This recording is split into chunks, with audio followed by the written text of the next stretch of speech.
देखिए, ऐसा है कि ये कब कौन कहाँ, ये रिकॉल टाइप क्वेश्चन है, याद करने के। ये कब हुआ था, ये किसने कहा था, ये कहाँ पर हुआ था, और क्या क्यों कैसे जो है वो इन्फ्रेंशियल ये प्रोसेस, इसमें माइंड को रिकॉल करने के बजाय उसमें जिसको कहते हैं तार्किक तर्क संगत हैं। तो ये जो 6 प्रकार के प्रश्न होते हैं, इन प्रश्नों में रिकॉल टाइप क्वेश्चन को सिंपल कहा जाता है। साधारण, आप याद कर लीजिएगा, जवाब दे दीजिएगा, और जवाब देने के बाद आपने परीक्षा में जवाब दे दिया, आप उसको आप भूल भी सकते हैं। आप भूल जाएंगे कि 1857 में हुआ था कि 1858 में हुआ था, हैं?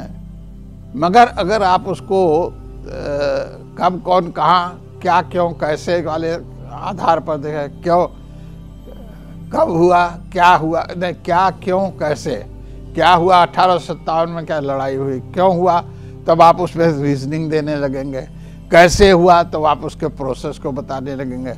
तो क्या क्यों कैसे is a higher order of question. तो ये जो कब कौन कहाँ जो है, ये याद करने वाले प्रश्न हैं, उत्तर होते हैं, और क्या क्यों कैसे तर्क वाले होते हैं। इसलिए जोर इस बात पर होना चाहिए कि ऐसे परीक्षा पद्धति में जो हायर वेटेज के क्वेश्चन हो, वो क्या क्यों और कैसे वाले क्वेश्चन हो, जिसमें अपने दिमाग लड़ा करके एनालिसिस इन्वॉल्व हो, एनालिसिस इन्वॉल्व करके तब उसका उत्तर दिया जाए। और सिर्फ याद करना, तो अब याद करने की ज़रूरत नहीं है, क्योंकि हमारे पास डिजिटल डिवाइस है, हम उससे जब चाहे तब देख सकते हैं। क्यों हम एग्ज़ाम में ये टेस्ट करना चाहते हैं कि 1857 में लड़ाई हुई थी, कि ये प्रश्न कब हुई थी लड़ाई, अगर ज़रूरत है तो हम इससे देख लेंगे। हमको यहाँ दिमाग अपना क्यों उसके लिए भरना चाहिए। मगर ये जब बात होगी क्यों लड़ाई हुई थी 1857 में, तो उसमें बहुत सारी बातें आएंगी कि जैसे नेशनलिज्म की भावना, जो दूसरे के हमारे ऊपर आक्रांता, अंग्रेज़ों के जुल्म, ये सब चीज़ें आएंगी। तो ये चीज़ें जो है, ये सोच करके और उसका इन्फ्रेंस निकाल करके, तो ये हायर ऑर्डर, इस पर वेटेज भी ज़्यादा होता है। प्रश्न भी जब बनाए जाते हैं तो जब प्रश्न पत्र बनाए जाते हैं तो उसमें इस बात का ध्यान रखा जाता है कि कुछ तो ऐसे हों जो रिकॉल टाइप क्वेश्चन हो, कब कौन कहाँ वाले, जो कि सब लोग पास हो जाएं, और जो अच्छे हैं उनको इन्फ्रेंशियल क्वेश्चंस। एक छोटा एग्जाम्पल लीजिए, एक सेब पेड़ से गिरा, न्यूटन ने देखा कौन सा सिद्धांत प्रतिपादित किया। ये रिकॉल टाइप क्वेश्चन है। न्यूटन ने सेब गिरते देखा और गुरुत्वाकर्षण का सिद्धांत से। अब इसी के बाद आ जाता है, मान लीजिए तो ये तो सिंपल क्वेश्चन हो गया, उत्तर है क्या, ग्रेविटेशन, लॉ ऑफ ग्रेविटेशन। मगर अगर यही हम प्रश्न पूछ दें कि पृथ्वी के चारों ओर चंद्रमा क्यों चक्कर लगाता है और कौन से फोर्सेस उस पर काम करते हैं, उत्तर वही है ग्रेविटेशन, लॉ ऑफ ग्रेविटेशन। मगर ये इन्फरेंशियल क्वेश्चन है, ये क्वेश्चन है, सोचने को मजबूर करता है, तो ये हायर ऑर्डर क्वेश्चन हो गया। तो कब कौन कहाँ का तो जो है वो आप मेमोरी टेस्ट करते हैं, क्या क्यों कैसे में उसके तर्क, उसके आर्गुमेंटेटिव, उसके इन्फ्रेंस को टेस्ट करते हैं। तो इस प्रकार से इसको आपको मानना चाहिए कि अगर हम सचमुच बच्चे में ये पैदा करना चाहते हैं कैपेसिटी कि वो किसी बात को सोच करके तर्क आधारित एक निष्कर्ष पर पहुंच सके, तो हमको क्या क्यों कैसे वाले प्रश्नों पर विशेष ध्यान देना चाहिए। और कब कौन कहाँ, अब आज के ज़माने में जब आपके फिंगर टिप्स पर सारा इन्फॉर्मेशन आपके मोबाइल पर, जो अब एक तरह से कहिए कि यूनिवर्सली अवेलेबल है, तो उसकी ज़रूरत नहीं है।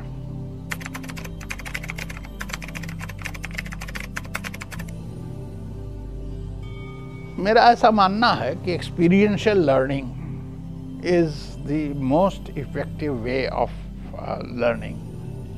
जो आप करके सीखते हैं या जो आप सीख रहे हैं वो आपके अनुभवों के आधार पर आधारित है, तो वो परमानेंट होता है। उसके लिए कोई रटने की ज़रूरत नहीं होती है। उसके लिए जैसे मान लीजिए कि आप किसान के खेती कर रहे हैं, हम थोड़ी देर के लिए फार्मिंग को एक बेस ले लेते हैं। तो फार्मिंग में हम रोज़ घर में देखते हैं कि बीज आता है, बीज को सुखाया भी जाता है, सुखा करके फिर उसको जब खेत में डालते हैं तो हल चला करके, तो उसको किस प्रकार से उसके दाने दाने अलग अलग करके लाइन में डालते हैं। लाइन में डालने के बाद पाटा चलाया जाता है, पाटा से वो कवर हो जाता है। तो मिट्टी की जो गर्मी होती है उसमें पानी उसी वक्त तुरंत नहीं देते हैं, 3 दिन के बाद पानी डालते हैं। तो 3 दिन के बाद जब वो मॉइस्ट होता है तब वो फूटता है।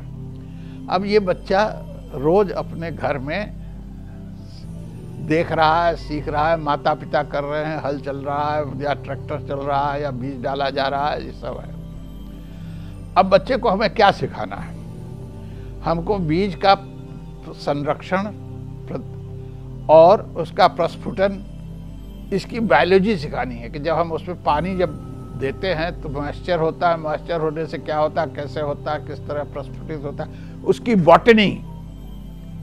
ये तो बॉटनी अगर हम क्लासरूम में पढ़ाने लगे और कि बच्चे खेत न देख पाएँ और ये ना देख पाएँ तो वो बात बनती नहीं। बॉटनी, एग्रीकल्चर, तो हमको ये देखना पड़ेगा कि भारतीय शिक्षा बोर्ड के जो हमारे बच्चे आ रहे हैं उनके एक्सपीरियंसेस, प्रीवियस एक्सपीरियंसेस क्या हैं, और जो हम संकल्पनाएं या जो हम उसको ज्ञान देना चाहते हैं, चाहे वो विज्ञान का है, चाहे वो गणित का है, चाहे वो, तो उसके प्रीवियस एक्सपीरियंसेस में क्या है, उसी के आधार पर हमको वहाँ से टेक ऑफ करना पड़ेगा, वहाँ से हमको उठाना पड़ेगा, ताकि बच्चे के ऊपर कोई एक्सटर्नल बोझ न हो।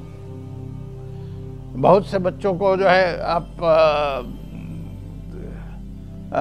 कुछ ऐसी चीज़ें ले लेते हैं जो उनके एक्सपीरियंसेस से बाहर हैं। जैसे मान लीजिए आपसे मैं कहूँ कि आप दो, हाँ, तो आपको आप तो पता नहीं है, और मैं कहूँ पानी दो तो आप तुरंत पानी दे देंगे, हालांकि आप भी पानी का माने भी पानी है। तो जो चीज़ फेमिलियर टू अनफेमिलियर, उस पे ले जाते हैं। इसीलिए जो भी टेक्स्ट बुक आप बनाइए अपने बच्चों के लिए, तो देखिए कि आपके मेजॉरिटी ऑफ स्टूडेंट्स का प्रीवियस एक्सपीरियंस क्या है। एग्रीकल्चर बैकग्राउंड से आ रहे हैं, मैकेनिकल मिस्त्री के बच्चे हैं, या हाई सोफिस्टिकेटेड ग्रुप के बच्चे हैं जिनके पास की रेडियो और टेलीविज़न और सारी चीज़ें घर में लगी हुई हैं। तो उसी के आधार पर आप उसका प्रीवियस एक्सपीरियंस क्या है, कहाँ उसकी फेमिलियरिटी है, वहाँ से लेकर के आप उठाएं और ऊपर ले चलें जो आप थ्योरी या जो भी आप कंसेप्ट देना चाहते हैं। तो ये जो आपका प्रश्न है कि भारतीय शिक्षा बोर्ड के जो बच्चे हैं बेसिकली एग्रेरियन सोसाइटी से आ रहे हैं, तो एग्रेरियन सोसाइटी से आ रहे हैं, तो अगर मुझे कुछ लिखना हो तो मैं कहूँ कि चलिए साहब हम एक लेसन लिख रहे हैं तुलसी का पौधा है। तो तुलसी के पौधे को मैं त में ऊ की मात्रा, ल स में बड़ी ई की मात्रा, ये भी पढ़ा दिया। तुलसी का पौधा उसने देखा है, उसमें कितने पानी की ज़रूरत है, तो रोज़ पानी लोग डालते हैं क्योंकि पूजा करते हैं, इसलिए उसमें पानी की ज़रूरत ज़्यादा है। उसके क्या फ़ायदे हैं, अब हम एक तुलसी के पौधे पर एक पाठ लिख देते हैं। अब ये पाठ जो है वो बच्चे के एक्सपीरियंस से जुड़ा हुआ है। तो इसकी तुलसी का लैंग्वेज अगर आप देखें तो तुलसी के पौधे पर जो भी आप पौधे धे ये सारे लिखेंगे तो ये सीख जाएगा, अगर छोटे क्लास का है। बड़े क्लास का है तो वो उसकी बॉटनी समझेगा, उसका आयुर्वेदिक यूसेज समझेगा, तो वो चूंकि उसको रोज देखता है, उसी को आपने उसको फॉर्मलाइज कर दिया, जो इनफॉर्मली सीखा है उसको फॉर्मलाइज, तो लर्निंग प्रोसेस उसमें आसान हो जाता है। इसलिए अगर मैं तो ये कहूँगा कि अगर मुझे मान लीजिए थोड़ी देर के लिए कि बॉटनी पढ़ानी है प्लांट के पार्ट की, तो हम 4 पाठ लिखें, एक तुलसी के पौधे पर लिख दें, एक गेहूं के पौधे पर लिख दें। आज के बच्चे जो है, बड़े बड़े बच्चे शहर के बच्चे हैं, उनसे कहो जौ और गेहूं का खेत लगा है, उसका अंतर बता दो, नहीं बता सकते, क्योंकि वो उनके एक्सपीरियंस में नहीं है। और वही गांव का बच्चा है, वो जौ और गेहूं के खेत का अंतर बाली देख करके वैसे ही बता देगा कि गेहूं है जौ है। तो जो मटेरियल है, बेसिक प्रिंसिपल क्या है? फेमिलियर टू अनफेमिलियर, जाने हुए से न जाने हुए की तरफ ले जाना। तो ये तरीका है। पहले हम जान तो ले कि बच्चे का जाना हुआ शब्द भंडार क्या है। ज्ञान भंडार जिसको हम कहते हैं जाना हुआ, वो ज्ञान भंडार हर बच्चे का अलग अलग होगा, हर बैकग्राउंड के बच्चे का अलग अलग होगा। तो उसको जान ले, फिर वहाँ से लेकर के हम उसको अनजाने की तरफ ले जाएं। तो ये एक तरीका है।